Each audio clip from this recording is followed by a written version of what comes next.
The Rainwater Killer, Episode 15. I want to take a few minutes before the story to tell the audience that this particular episode, Episode 15, is a very special episode. And it wasn't planned on being that way until tonight when I was writing it and decided to implement some actual facts that are true from another case that is still unsolved.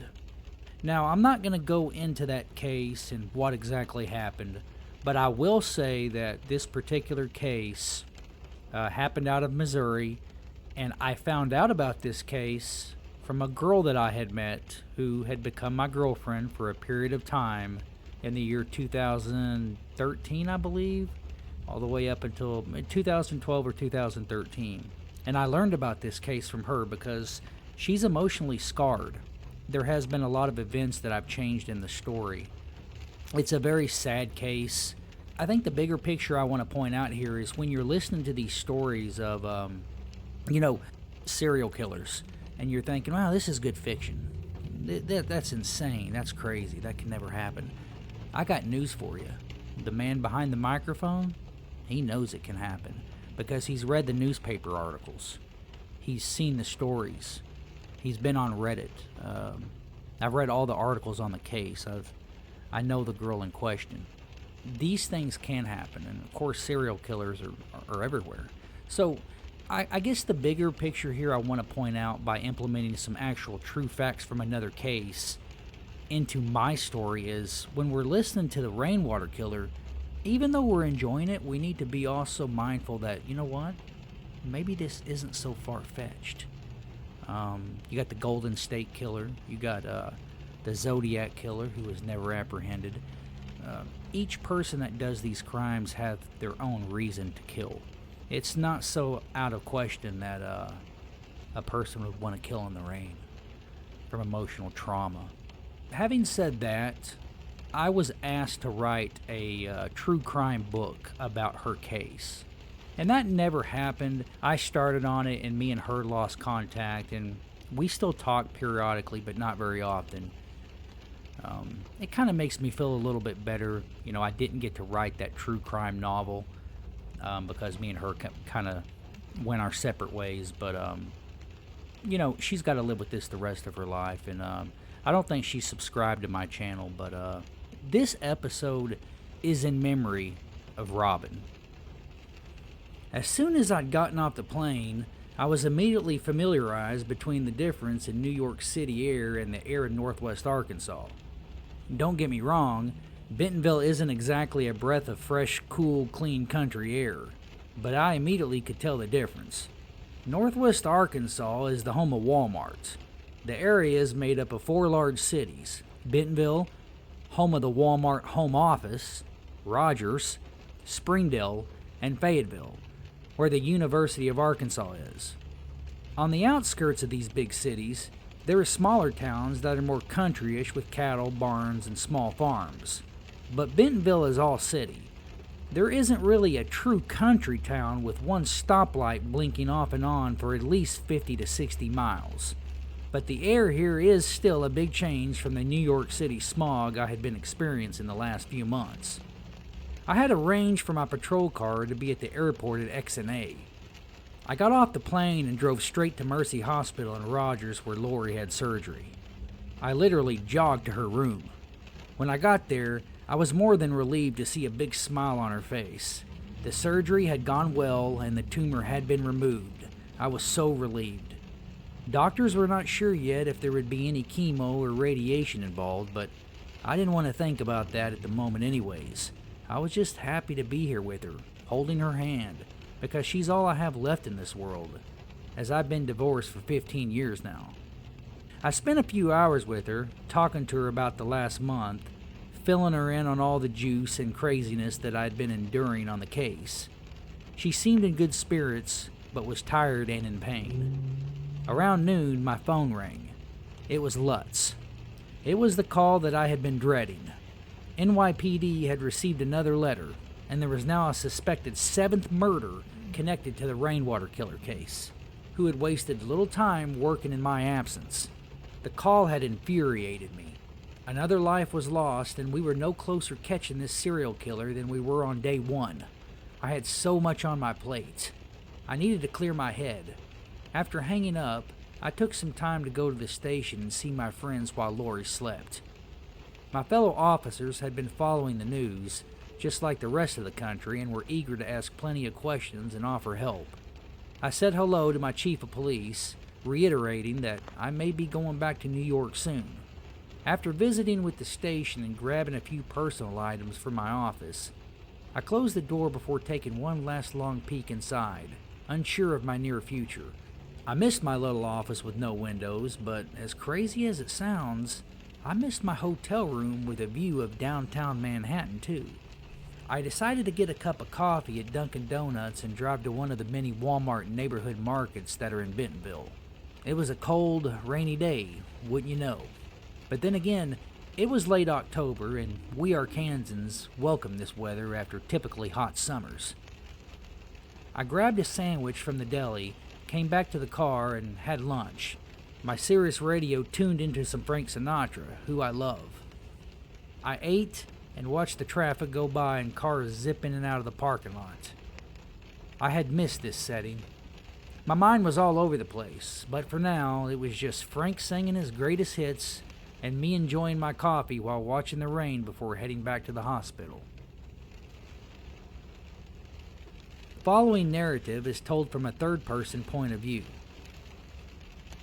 Spring Hill Road was a straight-shot dirt road for miles. Nothing out of the ordinary to see here. Just a few old barns were here and there with some livestock and an occasional pond. The dirt road seemed to never end. It eventually would take you back into a neighboring city, but it was a good 5-mile drive to get there, that whole distance being on this road. There was a house, however, about 3 miles down Spring Hill Road, which was shrouded in mystery. You needed to take a turn onto County Road 21 to see this house. County Road 21 was a narrow dirt road that winded slightly downhill that led deep into the woods of southern Missouri. The single-story house, no brick, all siding, was painted a deep navy blue and set out in the middle of an open field. It was the house everybody in town talked about, and the house that the county sheriff avoided at all costs. Strangely enough, though the owners of the home owned a good 10 acres from the front point of the house to behind it, there was a privacy fence in the backyard. Most of the people that drove by for the last 20 years never thought too much of this house, as some people constructed a fence on their property to keep a doghouse instead of allowing it to roam freely. Though most people that lived out here in this neck of the woods allowed their pets to be off the chain, knowing the animals would never stray too far from home. Others viewed it as odd, though. Distant neighbors who lived miles away would never see the family out in the front yard as they passed by on their way to town. Hardly ever, and when you did happen to see anybody, it was very quick, as if they didn't want to be out in public, or they were hiding something. A man and woman lived there with their son. The woman was the most feared person this side of Dent County. She had a reputation, and it was not a good one. The boy was 10 to 15 years old, depending on when you were lucky enough to spot him outside during this time frame, which was few and far between. It was a cold fall night on this road, in the backyard of this very house, enclosed in the privacy fence that a chain of events was set off. What took place on this night had been a long time in the making, but the domineering mother refused to see this day. Abused by her own mom, she grew up to be a pathological liar and an abusive mother, and much, much more. On this night, her son was 14. She had pulled him out of bed for not completing his chores, dragging him to the backyard and whipping his body from head to toe with a belt as he withered on the ground, rolling and dodging her relentless swings. She would kick him when she could, with no regards to where her foot would land, sometimes his face, other times his crotch, sometimes his ribs.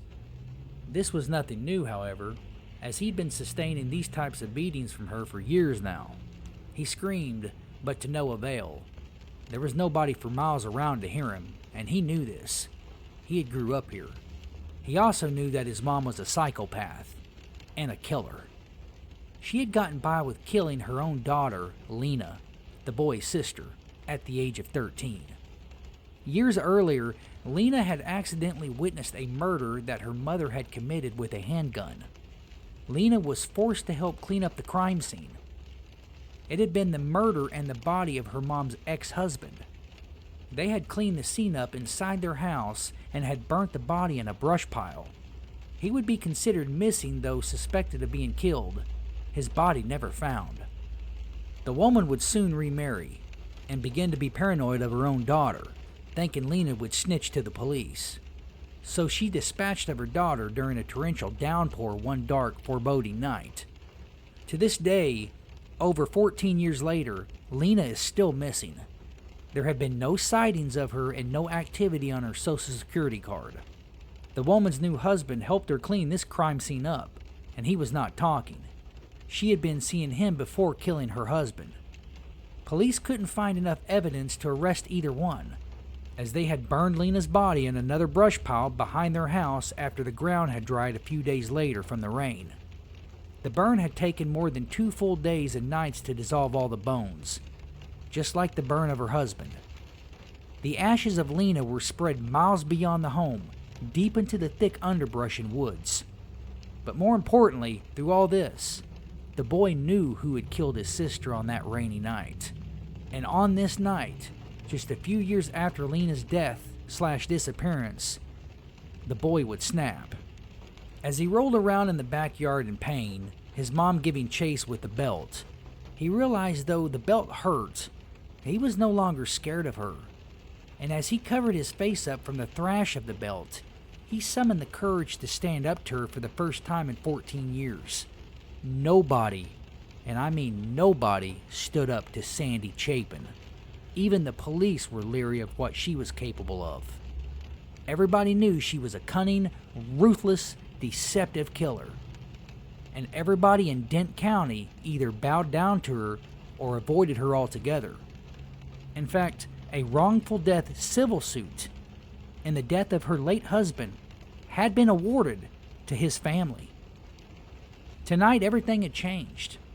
From the most unlikely person, her son. He stood suddenly, his face filled with hatred and anger. He was just as tall as she was now in his growth spurt. Years of torture and pain reflected in those large, glaring hazel eyes. He lifted his shoulders and postured up, clenching his fists. His mom was a rugged, manly woman who could fight, but he was pushing 145 pounds at this age and was over 5'8". He was very strong for 14, and she was about to find out just how strong. Her eyes grew wide in disbelief, the porch light reflecting his expression. She charged, her heavy footsteps pounding the dirt. He hunkered down and pulled the knife from his jeans pocket, ducking and dodging her bull rush. She swooped past him and turned. With his knife out, a smile replacing fear, his eyes began to glow in a way she had never seen. He moved towards her, closing the distance. She didn't have time to think. She lifted her arm, bringing the belt down. She knew she was going to kill him tonight for sure. The belt landed on the back of his neck as he shoved the 6-inch blade into her stomach. Blood immediately soaked her t-shirt and she gasped in pain, bending over. He pulled the knife out and stuck it in her chest, severing main arteries and veins near her heart. Pain shot through her body as blood poured from both wounds. The boy stepped back, his grip on the knife tight, his teeth clenched. He charged her again, stabbing her in the neck. Blood poured from the wound like a faucet spewing water. She went down to one knee, and he engulfed her. The slashes to her face and deep stabs to the rest of her body would total more than 100 times. When he was done, he was so exhausted he couldn't move, and he took over an hour to catch his breath from the energy spent and the adrenaline rush. He took the rest of the night dragging her body from the backyard deep into the woods where he gave her a proper burial. Just like his missing sister Lena, he burned her body a mile away from their home. He didn't make it back to the house until the sun was coming up. The following night, the boy went back and finished the job, burning what was left of the body and bones. Any fragments that were left were thrown in the trash that was picked up that week. Weeks would pass, leading into months. Nobody seemed to care that Sandy Chapin had went missing, not even the police. It was the 90s, a much different time than today, and it was almost like the police and the town of Salem secretly hoped that wherever she had gone, she would not return.